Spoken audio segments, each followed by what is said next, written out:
Sani Bunani, I've been saying that all day, but welcome everyone. We say Shalom, Akwaba. Welcome to House of Yuya Sabbath Insight. We want to welcome all of our new guests, second time guests, those who have been hanging in with us for the last couple of weeks. Thank you for joining us again.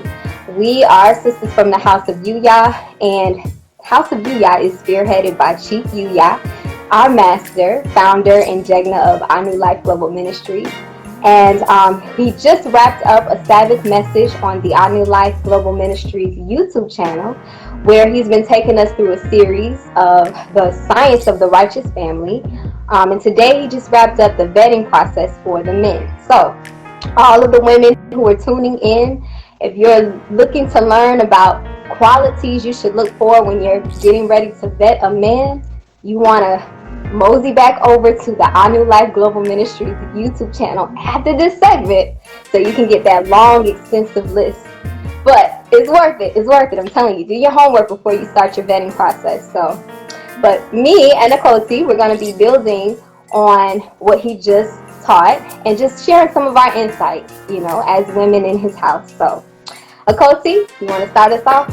Yeah, I'll just start off by reading Dr. Ahava's comment. She said, I really appreciated when she spoke about how we as women need to conscious of who we are as women, or need to be conscious of who we are as women before we can properly vet a man.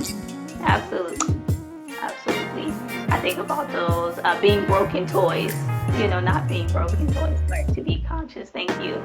But yeah, I just wanted to kind of go back. What stood out to me when Chief had asked everybody in the chat, like he asked the women, have you ever experienced a situation where you asked a question and the response that you received, like been in a situation where a man maybe didn't answer a question that you posed, and so I kind of just wanted to go back to that because I can share, based on my experience, like there has been situations where I would ask questions and there was like a defensive response.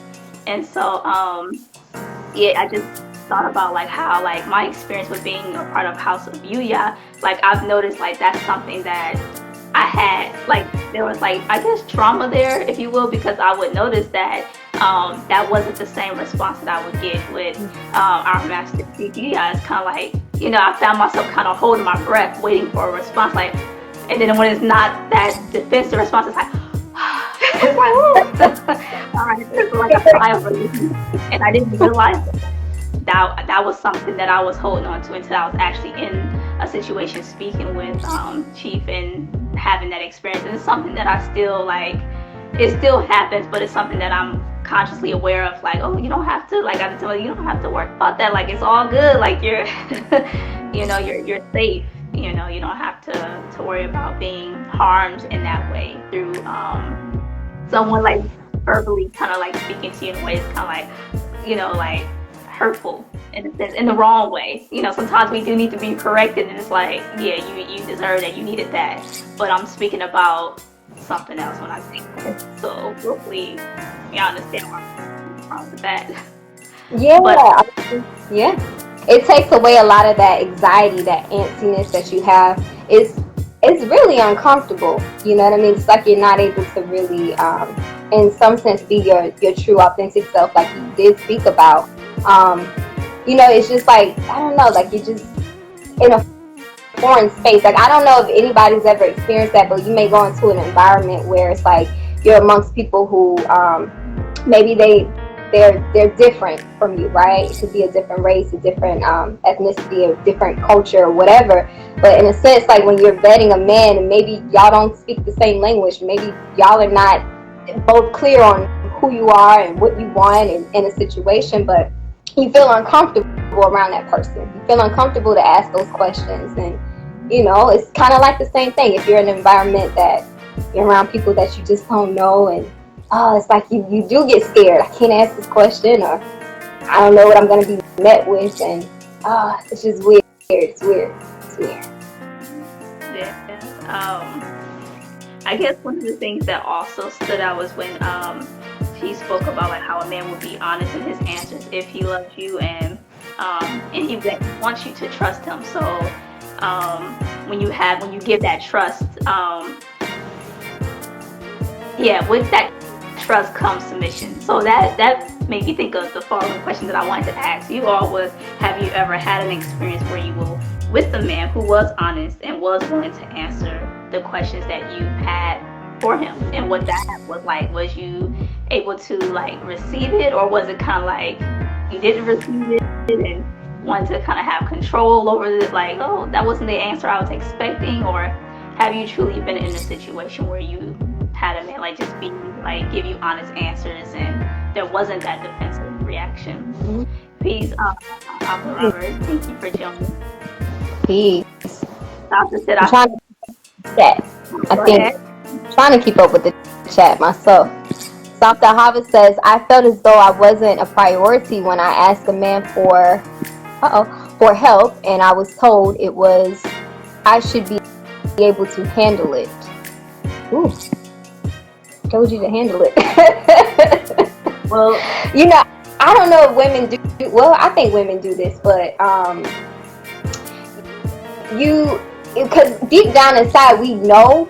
It's like we all know, like, you know, you do as a woman, you want to feel that sense of safety and security when it comes to a man that you're vetting or you're looking at in that way of, you know, potentially being serious with them. I don't know, and then sometimes you might you do kind of test them and see, like, okay, what are they gonna do if I say this, or if I do this, what would they actually respond to? And I don't know, like sometimes I don't want to say that's like game, like you're playing games or anything like that, but I think deep down inside we know, like, oh man, if I can't trust this person, if I can't, you know, sit back and relax in that, knowing that, okay, I'm good. yeah.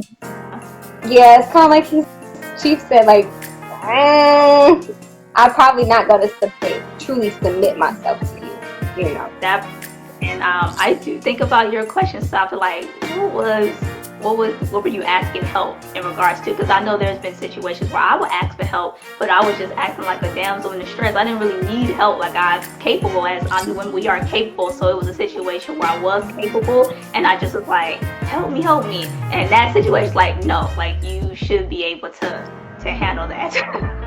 So I do wonder, like what you were asking. Like, was it a question where it's like, it's not my role, or was it like, you know? I think about when you say that, like asking for help, and just kind of being that damsel in distress, and knowing the difference. Like when you're asking for help, it could be like, you know, I think now like it's a little different. It's like, okay, well, I sat and maybe I thought about this, or I'm thinking this, and this is, you know, this is why I'm thinking it, and you know, now I'm asking you, like, what do you think is the best way to handle this situation?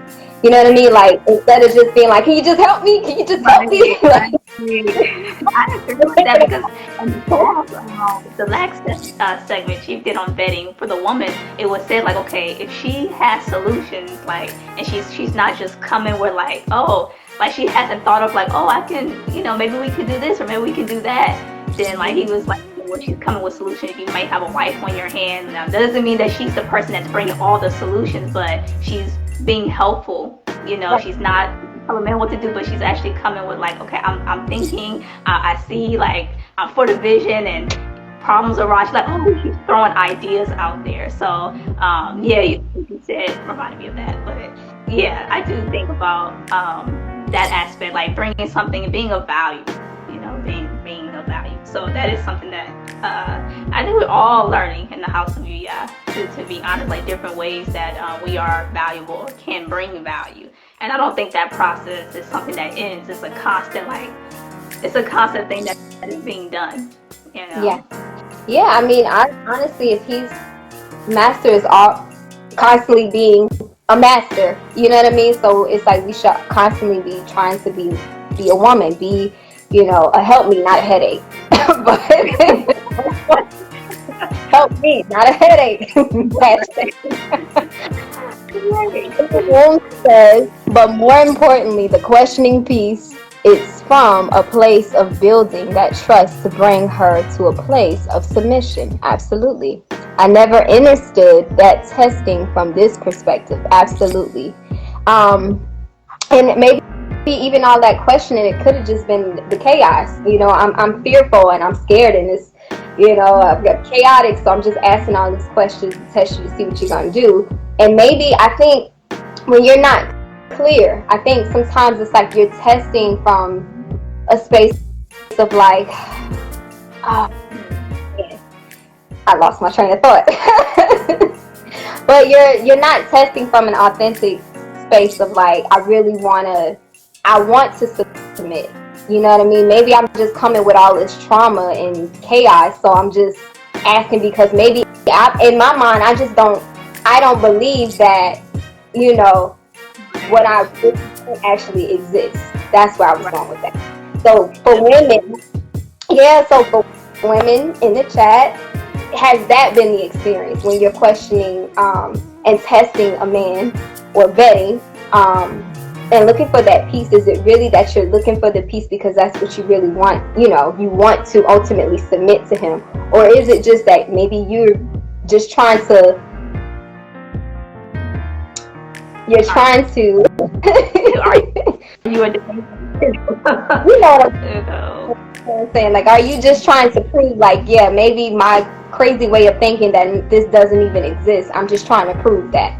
So yeah. So Sahaba said, like, changing a tire or assistance with car details. Okay, well, yeah. Oops. Well, I mean, that's not bad. Okay, I'm not saying that's bad. Now, my father did kind of like say, as a child, if you do need to learn how to change a tire, but I don't think it's necessarily in a point of like you need to be masculine.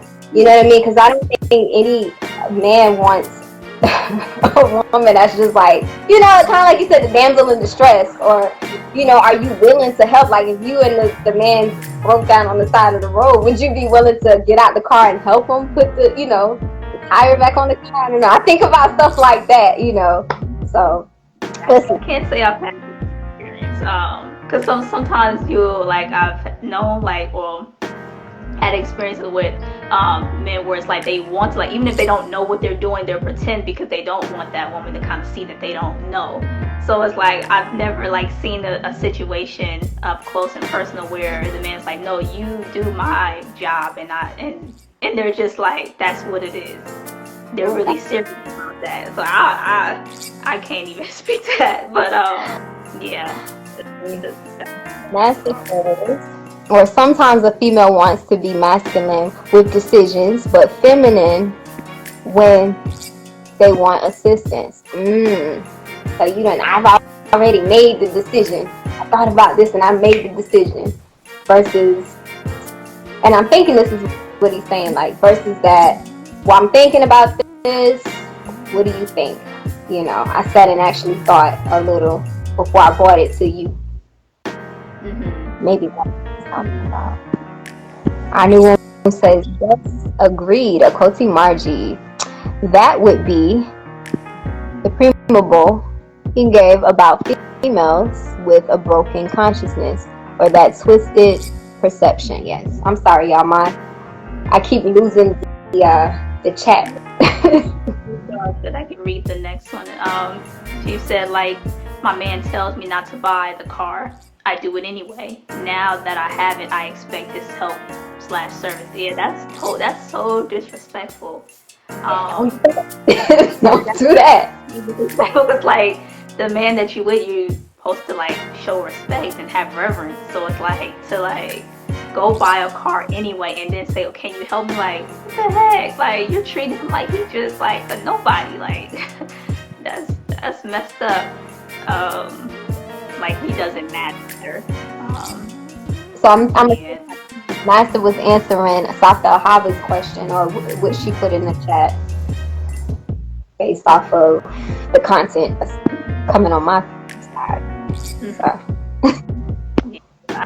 I don't think anyone answered or the question have you had an experience with a man who was honest and was willing to have questions or answer questions for you? So maybe it's something that is,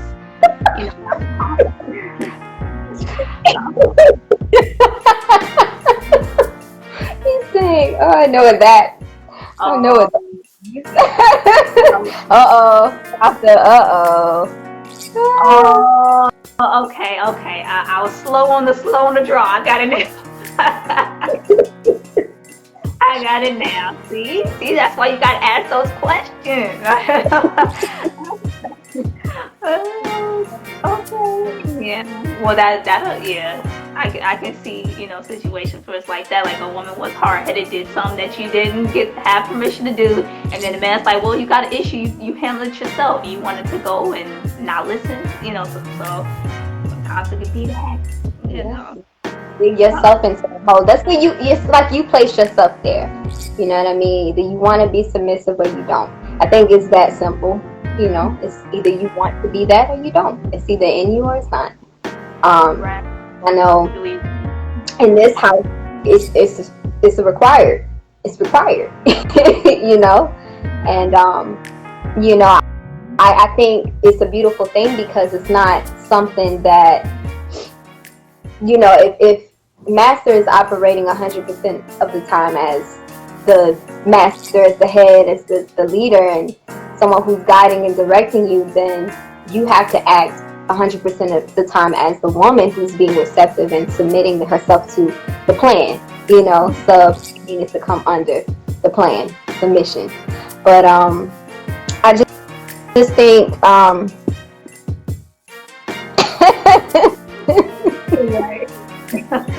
oh my goodness, he's saying that thank you meant mind your dang business, chief. Oh boy. How sometimes we be like, thank you, chief. Like, oh, I ain't trying to hear that, But it's like, but I mean, it's the truth. Oh. Well, I had a clip I wanted to share with everyone.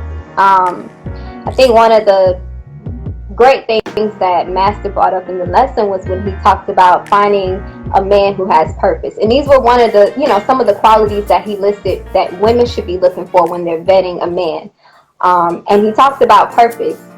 And I want to say, like, prior to meeting who you all call chief, or prior to meeting my master, I remember watching this video and actually taking notes and being like, okay, next guy I talk to, I'm going to ask these questions because clearly it's important. And I did apply and it worked. Like, it helped me, like, that, shoot, like, it just helped.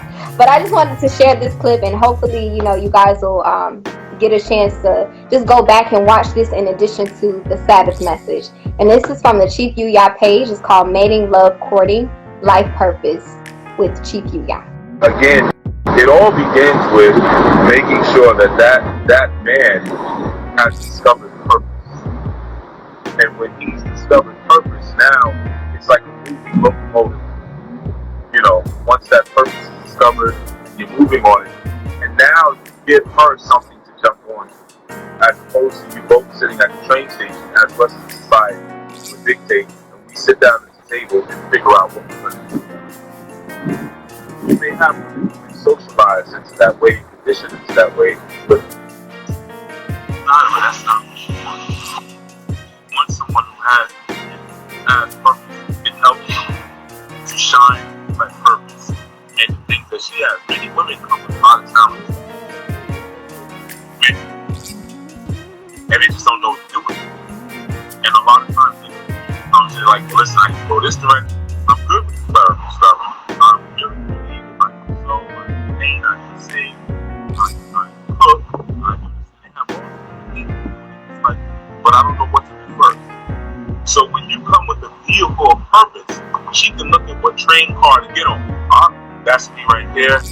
And I'm going to lace this particular train car number 4, train car number 5. I'm going to lace it up. And this is going to be the space for me. And she's unifying the train.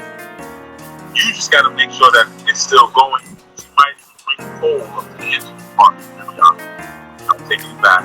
But making sure that the engine is being maintained, the conductor is being maintained. But ultimately, you have to be. And if you I hope everyone was able to hear that. But I just thought that was a beautiful point. It was a very important point that you brought up, because I think that also goes into that space of trust, being able to trust and relax and feel at peace. When you know, like, you have a purpose in someone's life.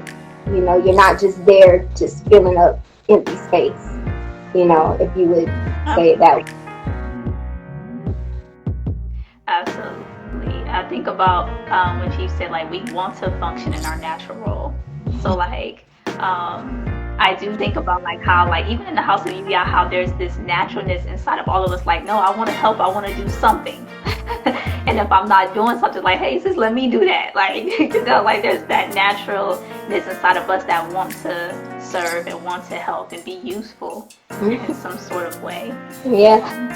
Think about I think I shared this, but like being a little girl, I remember, and if anybody has experienced this themselves, feel free to jump in. But being a little girl, and you know, I could be sitting down watching TV or something, and somebody say, Margie, go get the remote from out the other room, or go get something from out the kitchen, and I'll jump up, excited, and go running like to go do it. And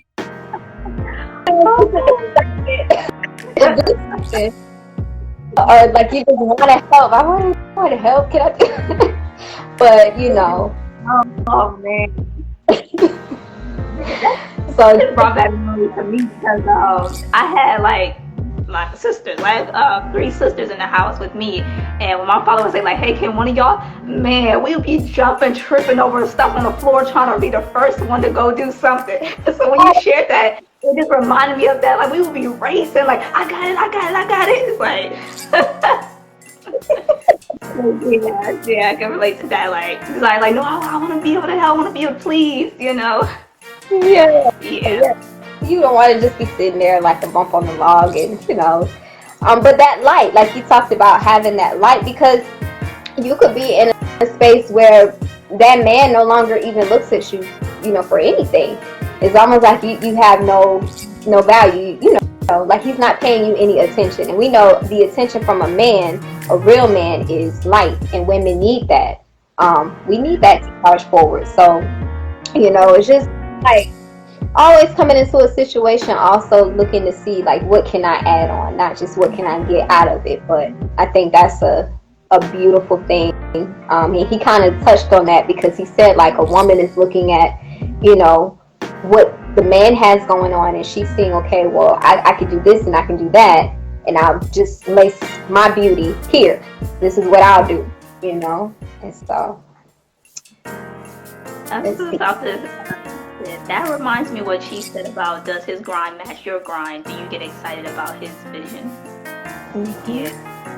Yeah. I was thinking about I was speaking with Uncle CB Fourth Live, and I was just sharing like I don't think that I've ever like really looked at like the superficial. Like I've always been more excited about the vision or what's to come, or the idea of like what could be, as opposed to like just like, oh, this person look good, this person make this amount of money, or you know, whatever. But yeah, and I thought about what she shared about Neo and Trinity from the Matrix, and how she was about Neo's vision when he was doing his mission. She wasn't about like him as the person, like, oh, he look good and this and that. It wasn't about that at all. It was about like, what are we doing? We doing something important together. So I think that supersedes any type of like, because like she said, like you're going to get old, like beauty fades, like physical beauty fades, but what's working on the inside, you know. And when you're going through something with somebody, you know, like, okay, we can go through rough times together, right? So that's what's important, because like, man, I've been in a situation where it's like when things I didn't properly vet, and you're in a situation where things get hard, and you're like, oh my goodness, this person, they do just literally go to the bottle or start, you know, smoking and doing that. It's like that's their way of coping. And yeah, but I to produce anything out of that. I mean, I don't know. I think about that creativeness. Like when you meet someone who is creative, it's kind of like, well, everything is whatever you're creating, it goes towards the purpose. But even when you hit a rough patch, like you can still be creating something. Like you don't have to turn to the bottle, and you still keep that vision, and I think sometimes that helps you to maintain that vision, because you have all these different gifts and things that the Most High is giving you. So even when you're going through a hard time, like, I don't know, I just see like two creatives, they can come together and shoot, we can create together, even in this rough patch, So, Like said, I've seen the excitement in my consort when she sees an opportunity to assist or contribute to the vision, especially when milestones are hit. Yeah, it's exciting because it's like, like you feel like you're a part of something, like you're doing something. It's like your existence is not just meaningless, like you actually are contributing, and it makes life worth living when you're like, yeah.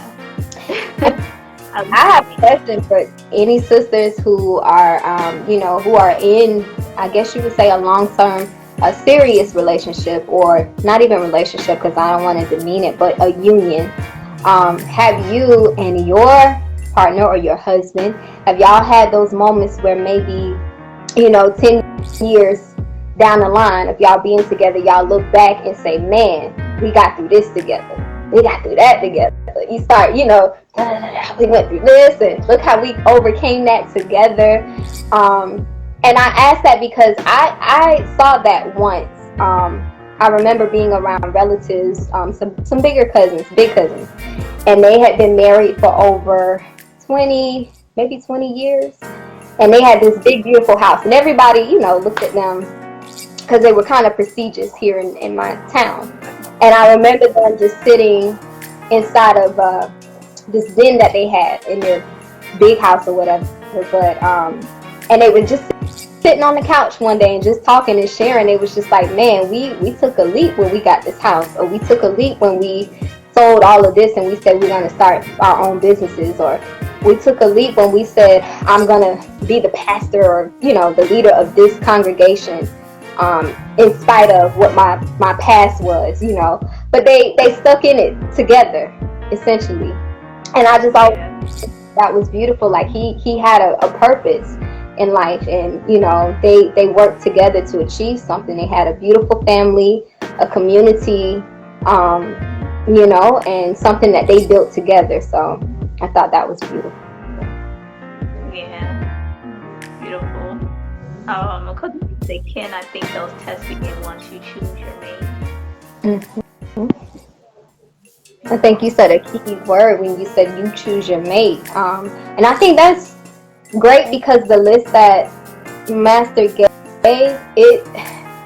I think it causes you to be accountable.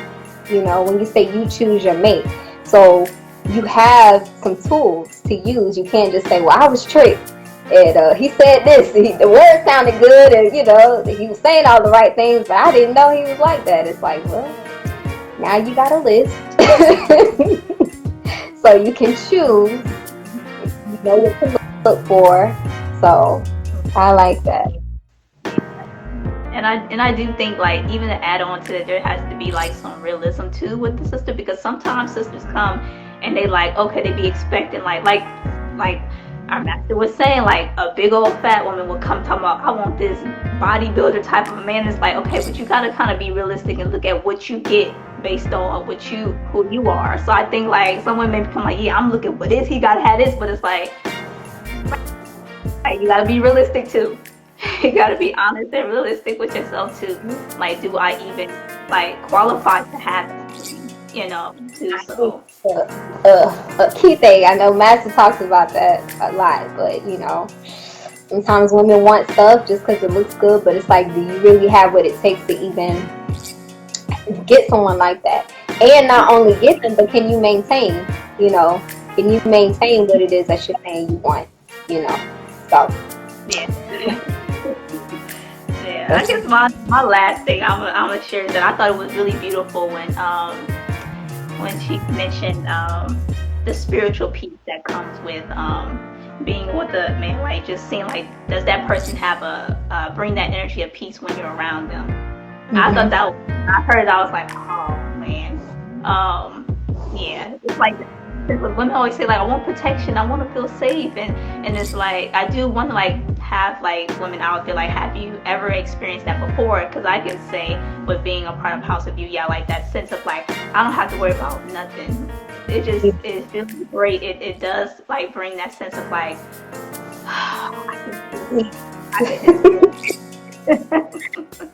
Yeah, I definitely can attest to that. I've experienced it, and as a result, I know for me, I could say as a result of that peace that has been brought, I've been able to grow creatively. As a person who is creative in different areas, and a lot of that is because that peace it flushes out a lot of the chaos. A lot of the chaos that comes from other people or who you may surround yourself with, because ultimately that spiritual peace is like that protection, that shield of protection that man provides. So I can definitely attest to that. Definitely. Guess we could read the final comments. Massimilian says, right, what to look for listening with your ears. I mean, listen with your eyes. Listen with your eyes. Well, he came over and was singing the Keith Sweat song, and I just had to get with him because he was saying all the right songs. It's like, what? No, that's not what you want. That's not it. That ain't it. Vision. Sasha said, spoke about how important that spiritual peace is, and knowing that it only comes from the Most High is a sign of approval. Absolutely. Fun getting through those ups and downs depending on your perspective and faith. Right. And Yafe says, Ken, I do experience that sense of rest and peace. Absolutely. Absolutely. We ain't gonna keep y'all much longer. Before we go, though, I have solutions for dysfunctional family relationships. So here's another tool that you can add with the list that our master provided in the lesson. You can purchase this book on the I New Life Global Ministries website, but this is another tool that you can use to assist you as you're going through your process of preparing for vetting. And even if you're already in a relationship or a union and you just want to improve together, here's a suggestion, a book tool that you can use. So with that being said, we want to thank y'all for joining us, and be sure to like, share, and subscribe. Is there anything else you want to add, Coty? You want to join our community? Go to ournewlifeglobal.org, sign up, to sponsor you and become a part of this great, beautiful, wonderful community, and sign up for the retreat too. So yes, come to the retreat. Yes. All right. Peace. Shabbat shalom. Peace. You still rocking out with us? That's right. Check out some of our previous episodes to learn more about what the sisters in the house are doing. Be sure to like, share, and subscribe to the channel, and catch Chief Yuya live every Saturday. Only on House of Yuya.